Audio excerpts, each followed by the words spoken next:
As long as there is a pulse of life, the learning process will never stop.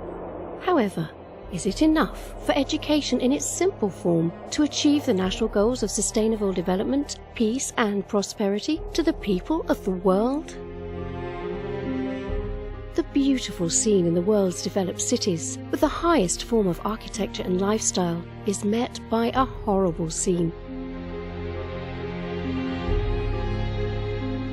From some parts of the world that's under the title of extremism, ignorance, conflict and disease. That is what makes it imperative to double the international efforts to put an end to the suffering of millions of people who are chained to the plight of illiteracy and its devastating effect on man, and to search for the reservoirs of development to push them towards growth and prosperity. Because where there is darkness, a candle has to be lit to illuminate the hope of a better life. That is the philosophy from which His Highness Sheikh Hamdan bin Rashid Al-Maktoum launched his initiative to support education under a motivational slogan that promotes educational excellence under the framework of an award that targets the elements of the educational system which started in Dubai in 1998. And which was in 1999 circulated across schools of the United Arab Emirates, and to include in 2003 all countries of the Gulf Cooperation Council. To further enhance this holistic perspective on education, an award for educational research was introduced in 2006 throughout the Arab world, as well as an award for institutional organisations that support education. This work system became complete with the focus on giftedness in schools, where a centre for the talented and gifted has been established, overseeing the preparation of a national plan to care for gifted students in the United Arab Emirates.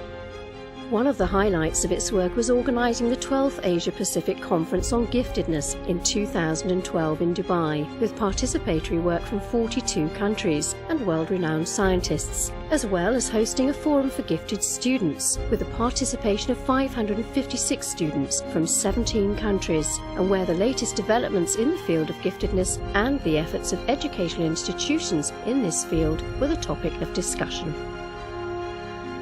With the passage of time, the image of the award has become entrenched in the educational field as one of the Arab world's destinations for expertise in high-quality education. This goes hand in hand with the additional efforts of His Highness Sheikh Hamdan bin Rashid in the ongoing support for health and educational centres in some of the developing countries in Africa and Asia, and the establishment of educational institutions in many countries. These efforts have created goals that are consistent with the noble objectives of UNESCO in the field of education, and which face major challenges today that call for the strong support of institutions and individuals. In response to this call, the vision of His Highness Sheikh Hamdan bin Rashid was met with a warm welcome from UNESCO in the framework of bilateral ties between the international organisation and the United Arab Emirates, where the two jointly launched the award in March 2009 under the name of the UNESCO-Hamdan bin Rashid Al-Maktoum Prize for outstanding practice and performance in enhancing the effectiveness of teachers in order to achieve the objectives of education for all, and to spread outstanding teaching practices globally, with priority given to developing countries and marginalised groups around the world. Today, the award celebrates the end of 3 sessions over the course of 6 years, where it's gained international reputation and high status, with a pool of 9 winners and practices whose sources have varied from different continents of the world, from the Democratic Republic of Congo, the Dominican Republic,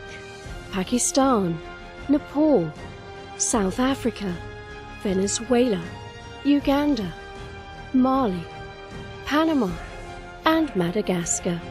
That's in addition to distinct educational practices that are worthy of enriching learning environments in various difficult areas across the world's continents. The total number of participating institutions has reached 165, with various ethnic, ideological and cultural affiliations, and which goes on to show that the award is taking the right direction towards the empowerment of teachers and learners, and giving them the opportunities to discover the real practices of education, truth and the challenges of illiteracy. This is a driver to continue working with UNESCO and to put greater efforts for a better tomorrow for all the people on Earth.